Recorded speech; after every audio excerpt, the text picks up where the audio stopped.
Jaione Isazelaia eta Lurde Sidoiaga, kaixo. Epa. Eguerdion. Udal aurrekontuak funtsezko tresna dira udalerri baten kudeaketarako. Nola definituko zenituzkete? Bueno, udal kargu hartzen duzunean, ero udal gobernuan sartzen zarenean, azken batean, konpromiso batzuk hartzen dituzu herritarrekin. Eta hori da azkenean, herritarrei zordetzun zerbitzuak, agindu duzuna betetzia, eta da instituzio publikoen bete behar bat. Herritarrei norbera bere kasa eman ezin joen zerbitzuak garatu erain eta emun. Tresna bat, zuk esan duzuna, tresna bada, hainbat gauza bideratzeko. Proiektuak eitzen dira, gure kasuan garrantzia handia emango zen parte hartzeari, eta garai hartan gainera oso modan zeua, eta bueno, hor definitzen zian proiektuak ahalbideratzeko. Bestela hori barik gelditzen da, edozein gobernu gelditzen da aurrera inezinka.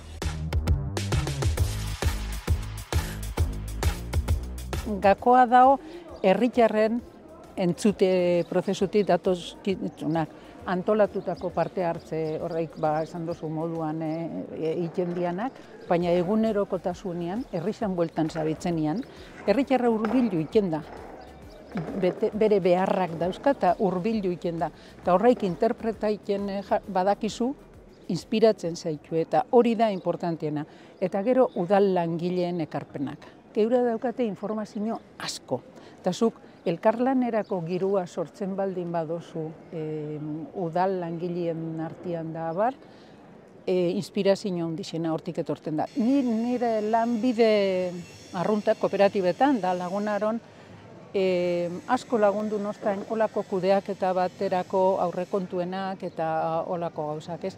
Atzenian legealdixan beste batzu epeola ingo daue, baina niretzako importantia zen hartu eta 4 urtetako plana egin. Batez be, inbertsioetarako, ezetik hor bestela hankia sartzen dozu, hipoteka useike, eta orduan hipoteketan baldin bazara, sorpetzen baldin bazara, gero gastu, beste garbitasuna, pertsonen zerbitzurak eta zaintzak eta horretarako, ez daukazu dirurik.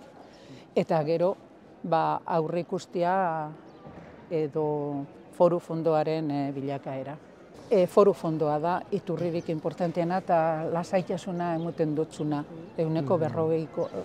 Udalen aurreko sarreren 140. Bueno, guk gero oinatin daukau urjauziak eta oinargi hori da beste 1.000.000 Bai, zue badukazu txollo bat, bai. Antxinako inbertsio gogorra elegaldozek egin ebena, hipoteka usan goraino, baina gaurko etekinak, horrek emuten ditun etekinak, 1.200.000 gutxi gora bera urtean. Galdetu dozu, udal gobernuan zena dauken aurrekontuak, eta benetan dauke. Udal gobernua iristeko gobernura, aurretik egin dau programa bat, ezta? Hauteskundietan aurkeztu dau programa bat, eta programa horrek ideologia konkretu batekin lotura bete-betia dauka, dudabarik. Eta gero, udal gobernuaren zeregina izaten da horretxe gauzatzia. Eta gauzatze hori bideratzeko, bai ala bai behar ditu aurrekontuak, tresna da eta eurondako, ez? Eta gobernura hilaudana legitimauta hilauda, zukezen dozun moduan, horrez dauko estin hori. Baina gero nola tratatzen dan herrian eta oposizioa eta dana. Hor dago enpresa handi bat, enpresa entidade bat, pertsona kudeatzen dituna, eta nola baiteko herriko zerbitzu. Gastu arrunta dago batetik, proiektuak bestetik, lehendabizikoak zenbateraino baldintzatzen du gainontzekorako geratzen dena? Nik ezin dotut esan zenbatekoa, baina portzentua handia da. Azpiegitura batzuk hor daude, eta euron zerbitzua emoten dabe, eta horrek mantendu behar dira. eta optimizatu baita be aldanian, baina horrek bai kentzen dabela zati handi bat, normala da moduan, ez? Bai, eta gero beste gauza bat badago, ez? Bueno, langileen soldatak atzenean ondo baloratuta egon behar dira, nahi dut esatea giro hori egoteko. Baina badau beste gai bat eta da zenbakietara ez dana iristen azken batian, ez? Zuk kanpotik herrira ekartzen dituzun diruak. Adi baldin bazauz, gastu arruntera lotuta hori bai saihestezina dela. Hori bete inbia da. Saihestuei, baina optimizatu enleike. Bai, optimizatu bai.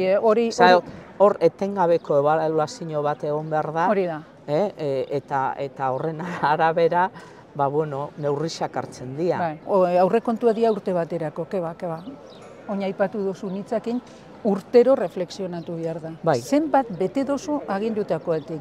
Eta ez diruati bakarrik, diruati bai, ze bestela hipotekau baldin bazara eta gainera herritarra oso sensiblia da aurrekontuen ejekuzioaren jarraipenakin. Batez be etxe inguruan daukan arazoakin. Herritarrak norbanako moduan interes personalak eduki alditu, ez da? Eta hor ikusten danean benetan premia daukela eta hor insistentzia bat bai egoten da, ez? Bai. Lortu arte bere helburua. Beti ezin da. Beti ez da posible, ez? Izan mila motiboatik. Eta orduan, baina hori ulertu behar dozu, pertsonak bakoitza bere helburuak dauzkagu, eta beti ezin dira helburu horrek bete mundu hontan. Zenbateraino izaten da garrantzitsua, udalean ordezkatuta dauden alderdi guztien arteko adostasuna izatea, eta zenbateraino izaten da hori zaila, sarritan? Bai ala bai, nik uste dut, bilatu beharra dagola konsensu hori, ez? Eta lana dago, hori ez dugu aipatu, eta aipatu dugu teknikuak eta herritarrak eta gero nola landu gaixa oposizioarekin. Ze bai ala bai landu behar dituzu eta gainera zera komisiotan eta oposizioko jendia, danak batera saiatzen gauzak bideratzen, ez da? Eta hori oso garrantzitsua da. Beti ez da lortzen. Lehen komentau dutena, ez? Alderdi bakoitzak edo udal talde bakoitza euki aldau bere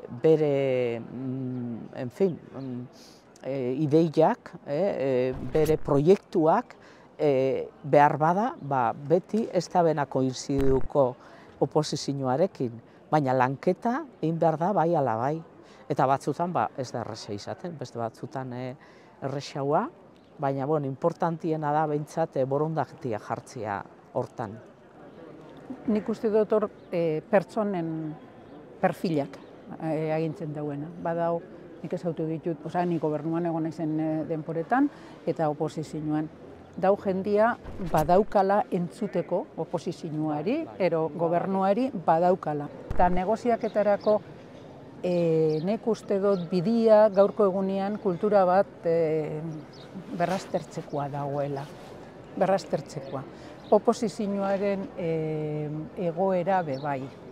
Hori alde danetan, hori ez nabil alde batera repartiu eta bestera ezemun. Zer nolako ondorioak izan ditzake kudeak eta txar batek?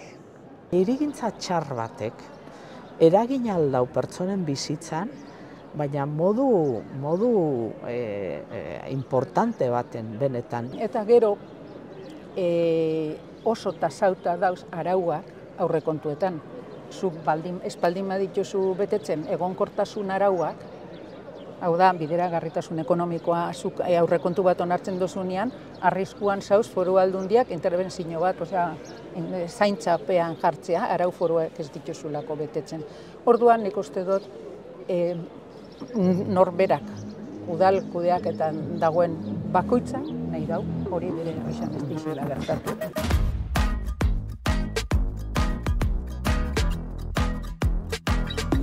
Alkate bat, sekula santan ez du izten, bere nortasuna alkate izatetik ikesi dauenakin. Eskerrik asko bioi.